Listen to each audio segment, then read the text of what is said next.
So we are going to continue our this, our understanding of finite dimensional vector spaces. And in previously we just talked of how we change a basis and relate the change of basis from one transformation to the another transformation.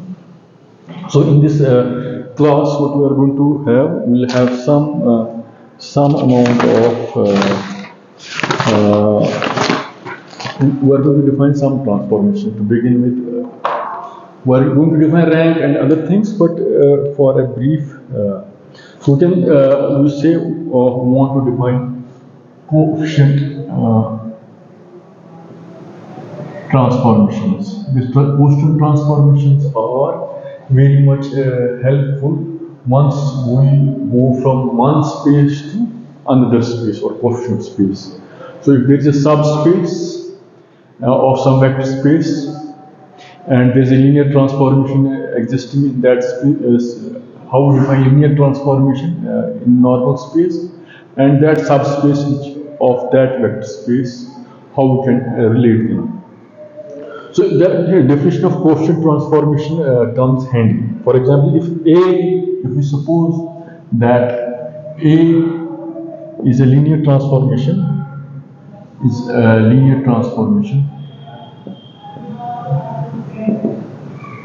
now on a vector space,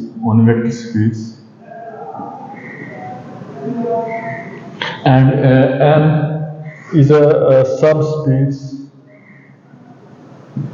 invariant under A, then under these circumstances, so there is a natural way of defining a linear transformation, to be denoted as A by M. So if we define A as a linear transformation on a vector space M and a subspace invariant under A. So this is there is a vector space and there is a subspace. So this is what I was trying to say. So we define subspace and a vector space, but that subspace is also invariant under V.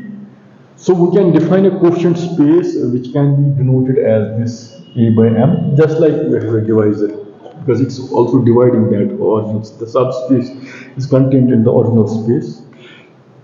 A by M. On the space, the original space is the whole vector space. So the coefficient transformation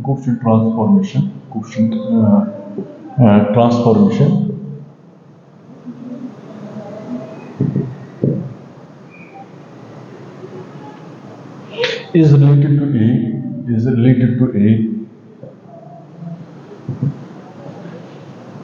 just as, so this is the point, just as the coefficient transformation related to A just as the same way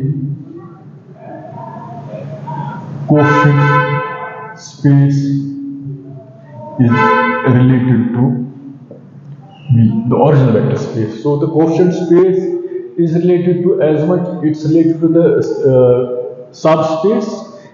In the same manner, it's also related to the vector space in the same manner. That's it.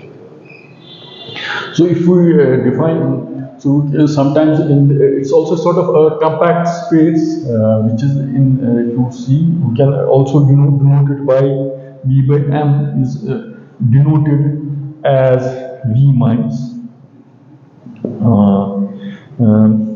symbolically. Or you can have, for example, B plus M by X minus these objects, such that with the typical elements of this. So in the same way, if we want to have, for example, coefficient transformation, so we can alternatively define it the way we have that property that adjoint of inverse of adjoint of elements is equivalent to the inverse of adjoint whole of the inverse of the adjoint. You can say if there is a coefficient transformation, we can have a property where we can define things in this sense, like this. For every vector space, every vector space, for every vector, sorry, x in. So it's also a sort of, we also say it's a sort of coset transformation.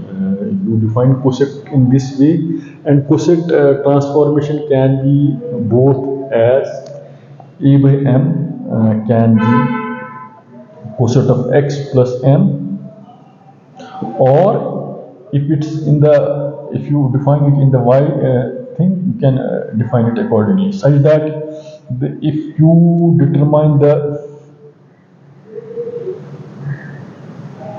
so we should be sure about this thing, that if two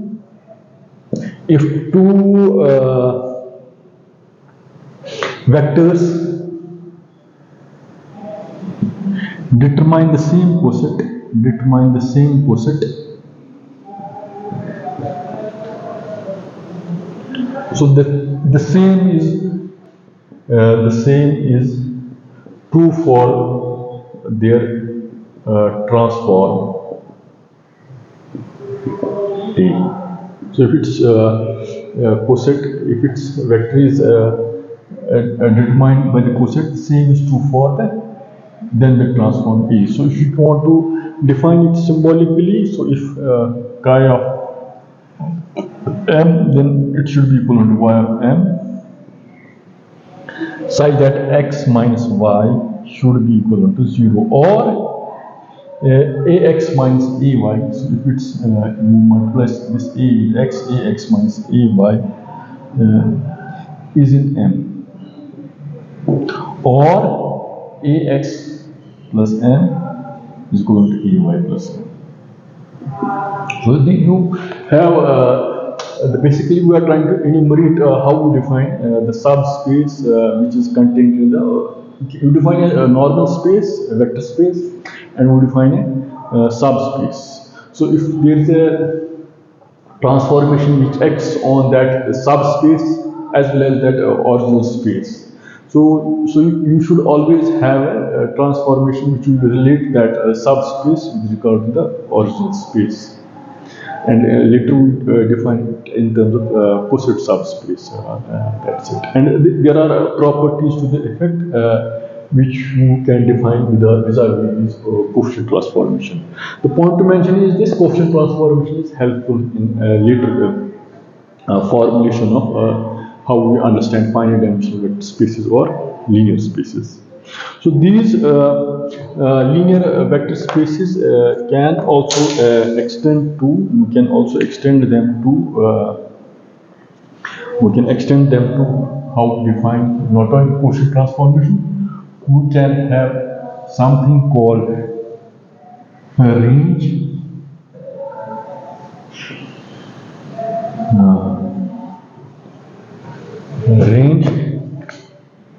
range and null space.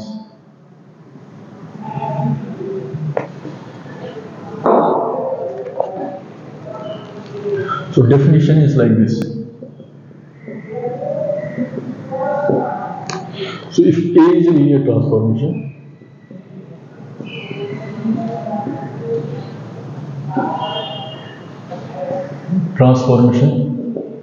on a vector space, and if M is a subspace,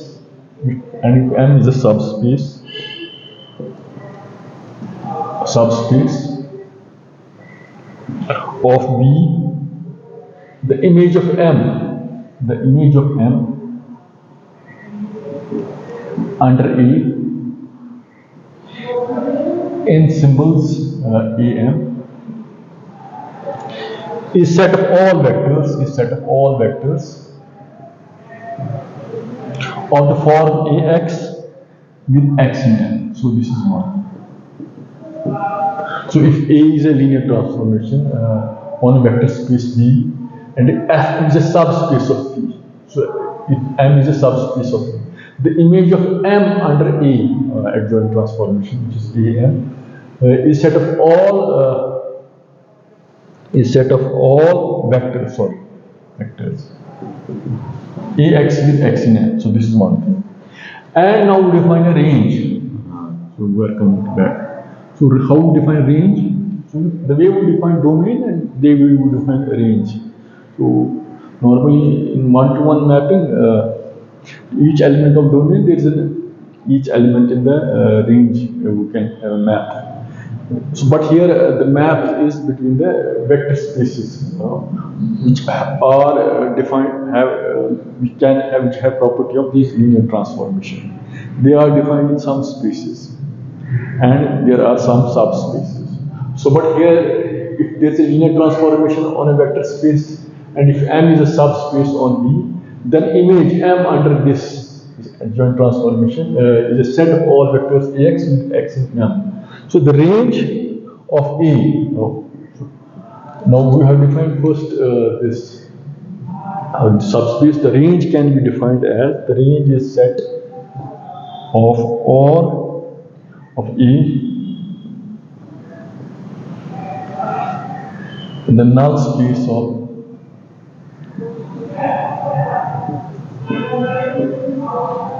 A is the set of all vectors x for which Ax is equal to 0. So the nulls, no, so we have defined, we have the original space and it has some image, original vector space and a subspace. So the range of that RA is a null space of A such that of this all vectors x for which Ax is equal to 0. So we define a range of that original space in relation to how we define null space. So null space, so you can always so the idea of null space here is basically we have a condition of linear independence of vectors, not a linear dependence.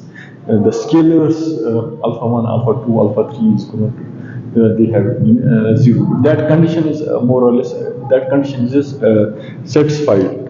So you can immediately verify that if A, M, and N, A are the subspaces, and if as usual we do not O by subspaces containing vector, it's easy to describe some familiar concepts. So there are some familiar results which are enumerated in the book. I'm going to read it out so you can just see it yourself. For example, the transformation of A is invertible if and only if RA is colon B. So if its subspace is 0. In a finite dimensional space, A is invertible only if range of A is V and this subspace is this. The first is range of A is V. This means null space is 0. This is first property. The second property is in a finite, if A is invertible, then range of A is equal to V, then null of V subspace is 0. And if third property is that if the subspace M is invariant under A, then AM is subset of M. And the pair of complementary subspaces reduce if and only. So if there are complementary subspaces, they will reduce if and only if AM is a subspace of this and AM is subspace of this. So that's the theorem which is you can have which can be seen in this perspective is that if A is a linear transformation,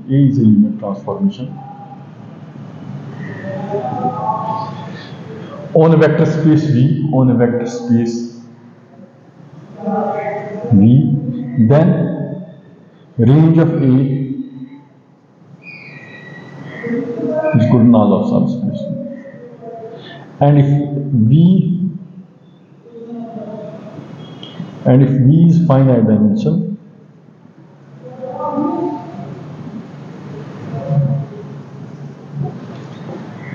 then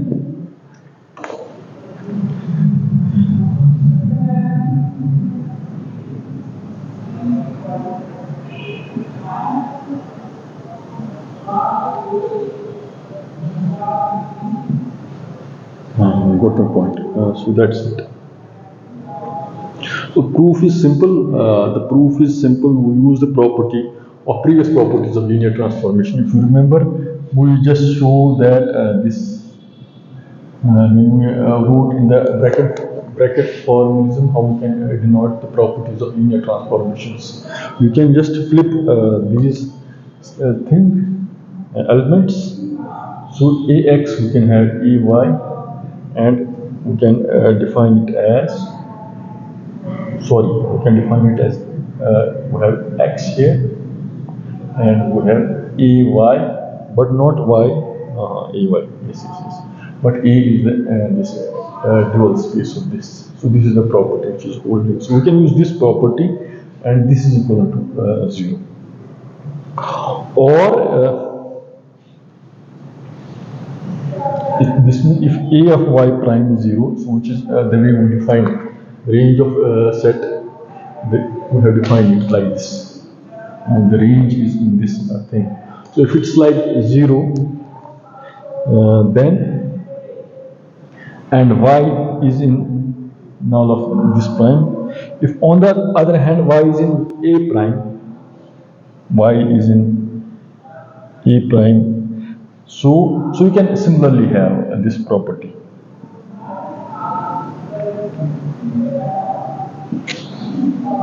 Ax into y prime. So if we apply, so now if we apply the third thing is that the range of a prime is equal to null of e double prime. So it's the space. This is the dual of dual space. This is the original space, which is the null space defined, and which is not only if V is finite dimension, if V is finite dimension, so it's reflexive also, and we may replace. So we can also replace A by A as dual of dual space with the original space, and it's also having the property of inversion, reflection. Sorry, reflexivity property is there. Now we are going to come to how we define rank, and nullity.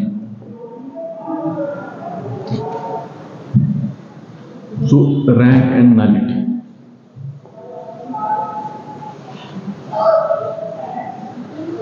Rank and nullity means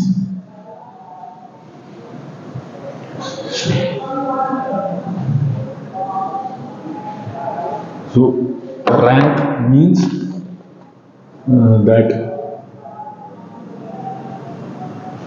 so the way you have studied rank in the matrix transformations, how we define the number of elements. If you represent these elements as part of some linear equations, so what's the what is the minimum number of variables that linear equations can be reduced? We define normally rank in that sense, but here we are going to connect rank with the nullity of the things. So rank, if we define rank in this the transformation, the way we define linear transformation, the rank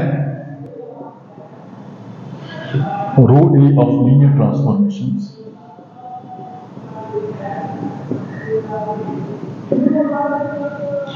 A on a finite dimension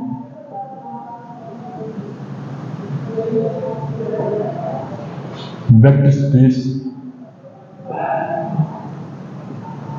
is the dimension of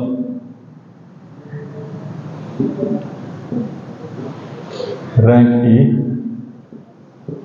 and the nullity mu A is the dimension of this. So rank row A is the on a finite dimension vector space is the dimension, and the nullity is the dimension of this thing. We define it like this. Now the theorem goes like this.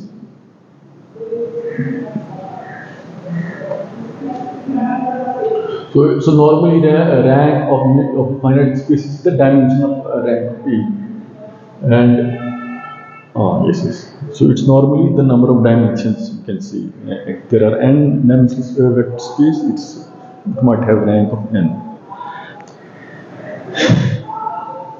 Now the theorem is that if A is a linear transformation,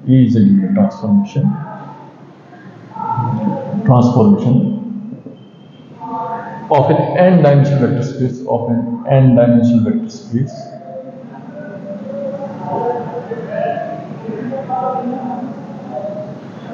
then rho of A is equal to rho of A prime, and mu of A is equal to mu minus.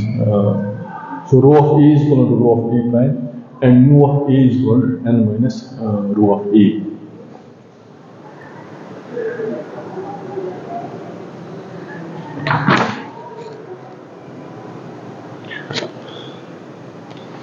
So I'll just leave this proof for some next class, or maybe you can just read it. So the proof is simple using preceding sections. So, but if you want to discuss this theorem in terms of some, so you can always say the rank is always, this rank of this space is always less than this can be. But if you want a linear transform understanding from a different point of view, not the way the book has shown the proof, if you want to see it from that point of view of linear transformation, for example, if A be a linear transformation on an n-dimensional space, and if chi is equal to x1, so on and so forth, be the basis, and if A is equal to alpha ij, be the matrix of the coordinates,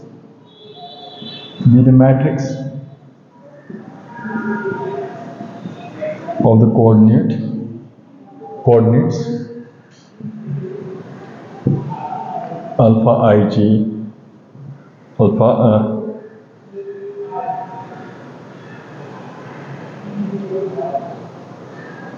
coordinates of the coordinate system, chi then axj will be equal to I alpha ij xj. So if let A be a linear transformation of an n-dimensional space, and we have defined A in terms of I and J be the matrix of the coordinate system, then AXJ, it's how we have seen how we define a coordinate transformation, linear transformation, can be also defined vis-a-vis these symbols where I, J, and J. So I and J. So you can see how to relate this element with this element via this linear transformation. It follows that every vector space is a linear combination of Fj and hence of a maximal linearly independent subset of E. It follows that the maximum number of linear independent has precisely rho.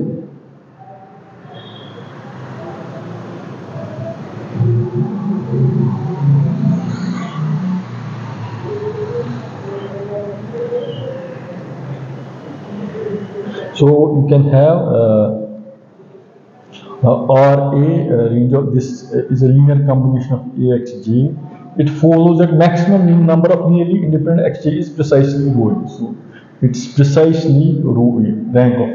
So if it's a linearly independent set, so alpha 1, alpha 2, so the maximum number of linearly independent set, so it will give us the rank of that thing. Because at the right hand side, alpha 1, alpha. So then from this, what can you say?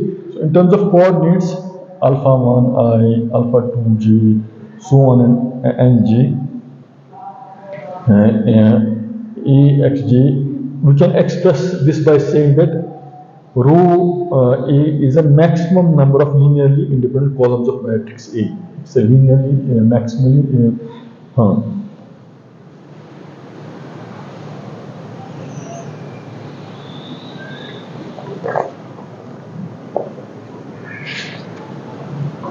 so maybe so this is not entirely clear to me as of now, and so maybe postpone it. That's somehow this it's not immediately clear to me. Sorry, organize this.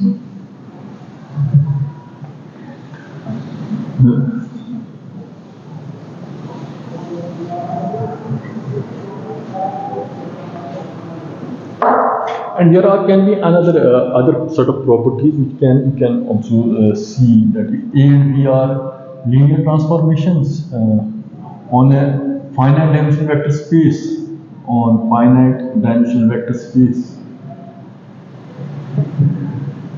So the other sort of properties which you can prove like 1, 2, 3, 4, rank of A plus B is always less than equal to rank of A individually plus rank of B individually. Or rank of A, B is, so you can, these are, you can enumerate them, these properties, but you can also prove them in some form using previous arguments.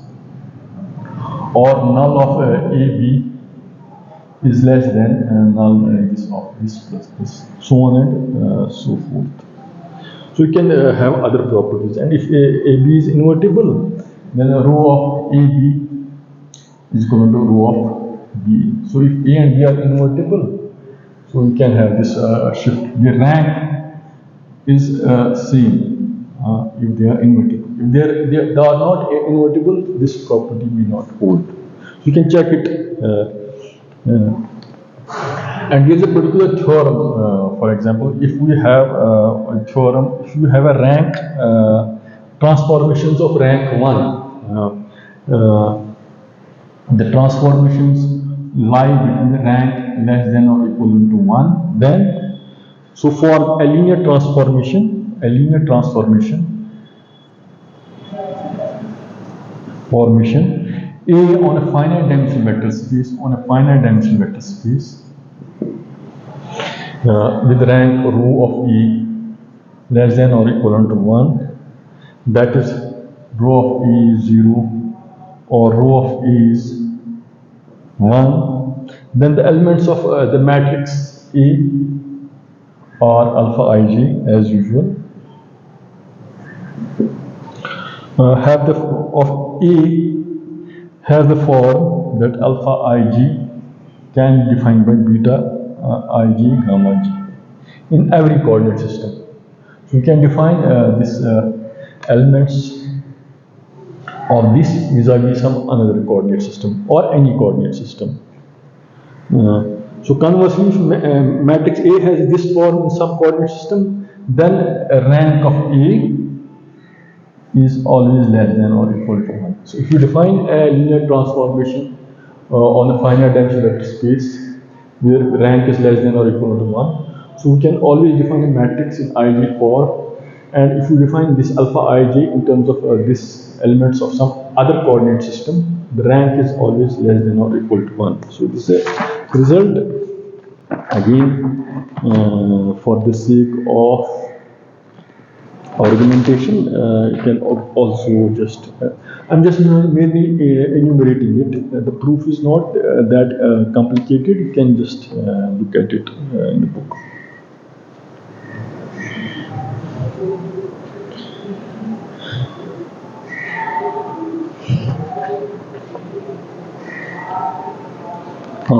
So now there's another very important property, which I'll write it here, theorem 3.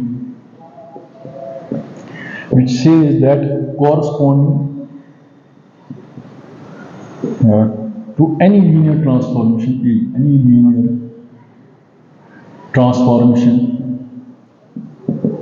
A on a finite dimensional vector space, on a finite dimensional vector space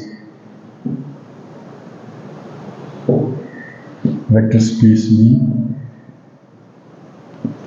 there is an invertible transformation, there is an invertible transformation P for which PA is projection. So corresponding to any linear transform A in a finite dimensional vector space V, there is an invertible transformation P for which PA is a projection. So we have previously had also some idea of projection, how we define projection space of vector space. So if there is a linear transformation on that original space, and there is an invertible transformation. So this is an invertible transformation. You can come to the original. So if A inverse is 1 or A is equivalent to A inverse. That's it. So if you define it like this, A inverse 1 or A is equivalent to 1 by so you have 1, this is you have 1.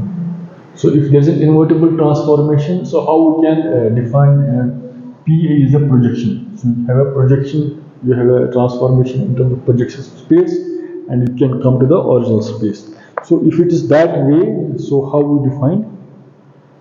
So it's a result, an interesting result.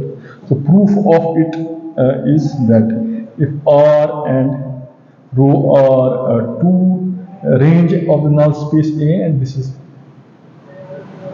So again, the proof is defined in the same, the linear independence and the conditionality of linear independence, such that if x1, so on and xn will be the basis in R.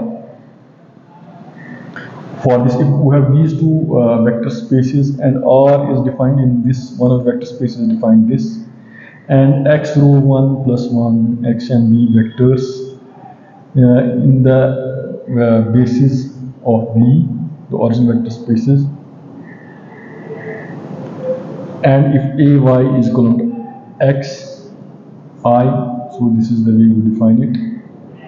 So we choose a basis such that now we choose a basis for this. If we define this elements inside this, we choose a basis rho 1 plus 1 and yn, and we assert it for, we don't define here dual space, we define here invertible transformation, which corresponds to the for which P is a projection.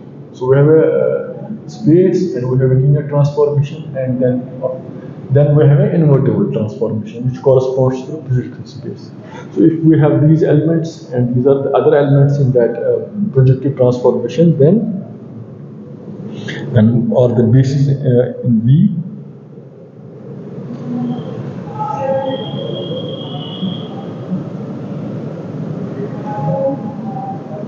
so we have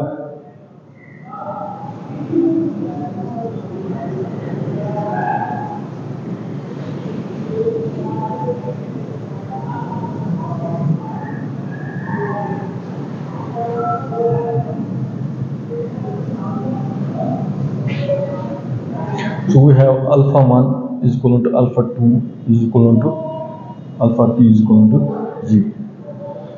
So a linear transformation of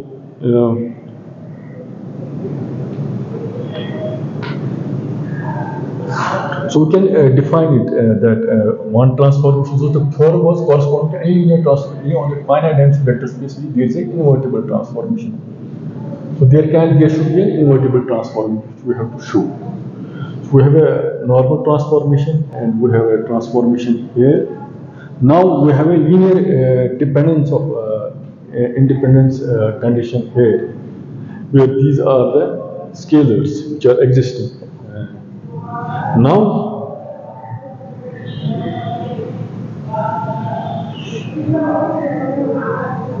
Now sigma also, that's fine.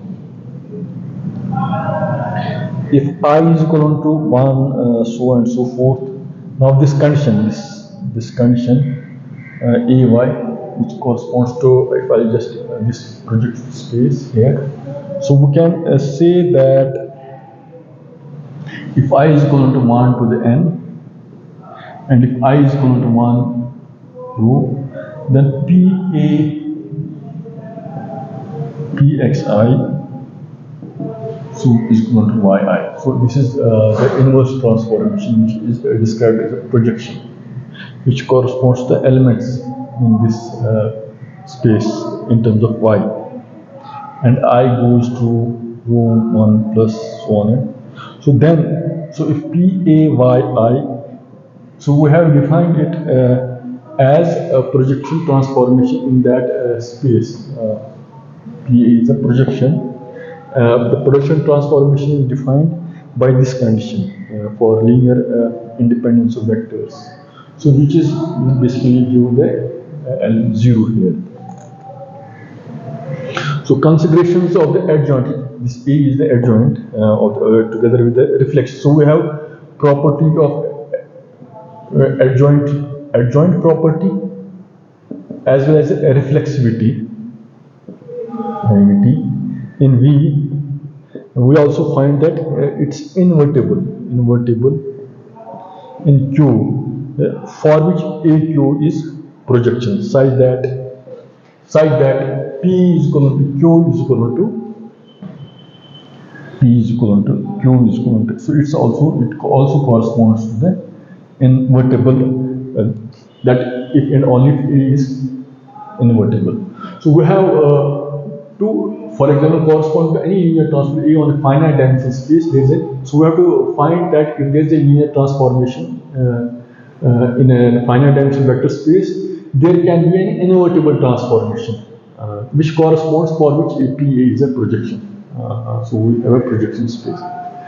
So for that, the proof is simple. We have a linear transformation, and we have an x, then we have defined it in terms of y, but y corresponds to the, if we have these scalars and vectors as a part of linear transformation, as a part of those subspaces, if there is a linear independence condition, for that we can say it's sort of zero, but from this we can have property of invertibility and reflexivity, and from this we can have this.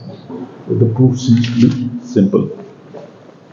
So we are going to stop here.